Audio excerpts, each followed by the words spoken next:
Welcome to Half 2-4. Today in our show, a massive transfer bomb drops in London, where Xabi Alonso and Cole Palmer personally convinced Morgan Rodgers to choose Stamford Bridge, utterly humiliating Arsenal. The Ballon d'Or winner, Rodri, receives a colossal emotional blow from Rio. We also break down the wild madness between England and France and examine the curse of Mbappe. We talk about all this and much more right now. The grand transfer battle between two London super clubs in the British market has ended in a stunning victory for the Blues. Chelsea has fully agreed the transfer of 23-year-old Aston Villa English forward Morgan Rodgers.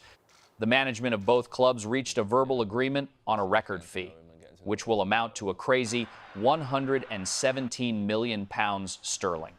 Chelsea acted with lightning speed to beat the offer from Arsenal and close the deal within 24 hours. For the Gunners, this is a truly catastrophic blow, as Rodgers was their primary summer target. But the football player himself made a clear choice in favor of the blue side of London. Middlesbrough will also make a solid profit from this deal, pocketing £15 million sterling thanks to a sell-on clause.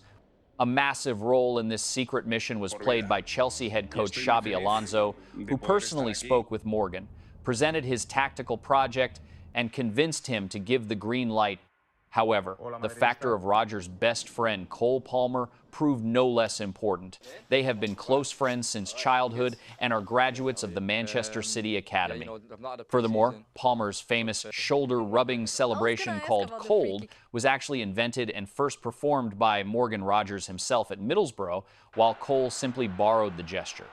In an interview with Sky Sports, Rodgers revealed the truth. He completely stole that celebration from me. It's my celebration. Ask him yourself. He will confirm it. He scored a goal in the Premier League and just copied the gesture I used to do. Cole Palmer admitted to this fact and confirmed that he borrowed the gesture from Morgan. Since Cole started banging in goals for Chelsea by the bucket load, the celebration became world famous precisely because of him. So, throughout this entire week, Palmer regularly called Morgan and convinced him to choose Stamford Bridge so they could play together again and celebrate goals for the same club. All the documents are already prepared, and on Monday, Rodgers will arrive in London for his medical examination.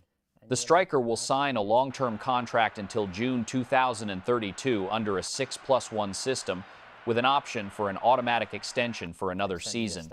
At the same time, the insane spending on Rodgers will not alter Chelsea's plans regarding João Pedro. The Blues' hierarchy will categorically refuse to sell Pedro, even if Barcelona offers over £100 million sterling, as the Brazilian remains an untouchable part of the long-term project. Write in the comments whether the partnership of best friends Rodgers and Palmer can rip the Premier League apart in the new season.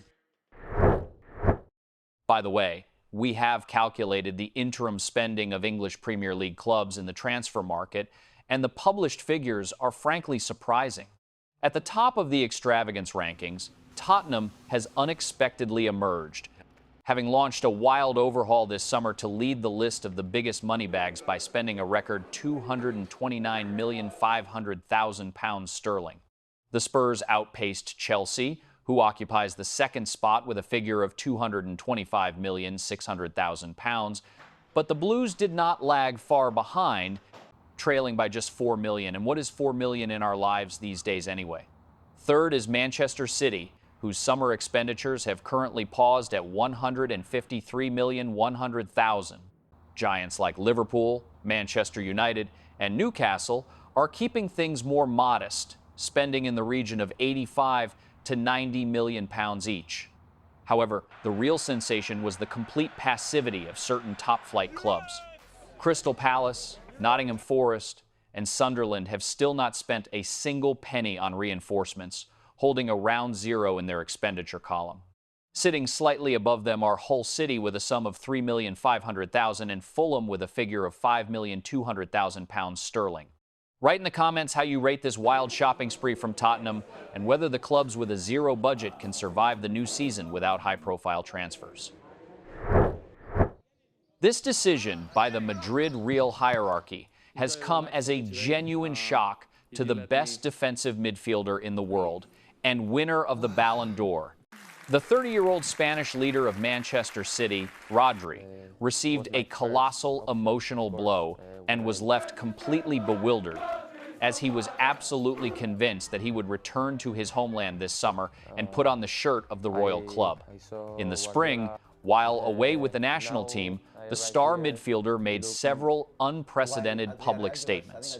Rodri openly hinted that he would not mind moving to Madrid, and his intermediaries clearly conveyed to Florentino Perez that the player was ready to accept practically any financial limits and conditions of the Merengues. The football player knew perfectly well that after the departure of Toni Kroos, the Real midfield lost its former balance, and he viewed himself as the ideal conductor for Jose Mourinho's tactical system. The Spaniard's confidence was further boosted by the fact that Manchester City had already found his replacement, signing Elliot Anderson for £116 million sterling.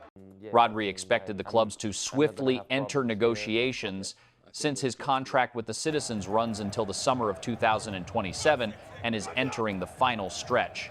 However, the Madrid president proved unyielding in his philosophy and placed a strict veto on this transfer. Perez considers it a huge risk to pay big money and give a solid contract to a player turning 30 who previously suffered a severe rupture of his cruciate ligaments. The Madrid club decided to rejuvenate the squad and has definitively switched its attention to Vitinha from PSG and Adam Wharton. Right now, Rodri is in deep thought as the pathway to Real is completely shut for him. Currently, he has two options left: either return to the negotiating table with Manchester City regarding a contract extension that he had previously frozen, or consider other offers since serious interest in the player remains from Barcelona. And so, I have only one question. What on earth was that? 10 goals in a World Cup third-place playoff match. England defeats France by a wild scoreline of 6-4 to secure the World Cup bronze medals. While fans grabbed their heads and experts called this tennis match absolute chaos and a game without defending, social media literally exploded. A 4-0 demolition in favor of the English in the first half, a crazy comeback by the French to make it 4-3 in the second, a hat trick from Bukayo Saka, and 2 assists from Michael Olise, who broke the record of Pelé himself for the most assists at a single World Cup by registering 7 assists. After the final whistle, the emotions of the main stars were completely off the charts. The main hero of the match, Bukayo Saka, who bagged a hat trick, did not hide his resentment toward Thomas Tuchel for keeping him on the bench in the semifinal against Argentina. Of course, I would have liked to play a lot more at this World Cup, but it's too late to talk about that now. I tried to give my answer directly on the pitch, and it's job done. Thomas Tuchel himself tried to justify his strange decisions and responded to all critics. Saka was brilliant. He was ready to play, but I felt responsible and did not want to take risks given his recent injury. It was a difficult decision to leave Bukayo out of the lineup in the semifinal. Thomas Tuchel also confessed that before the game started, he was literally shaking with fear. I will confess honestly, before the match began, I was very afraid of the physical demands of this game. We stepped onto the pitch deathly tired, completely squeezed like a lemon over these weeks. France had an extra day to recover, and they had to fly significantly shorter distances. We played in intense heat and high-altitude conditions at this tournament, so you all saw those cramps in the second half. But the boys showed a great mentality.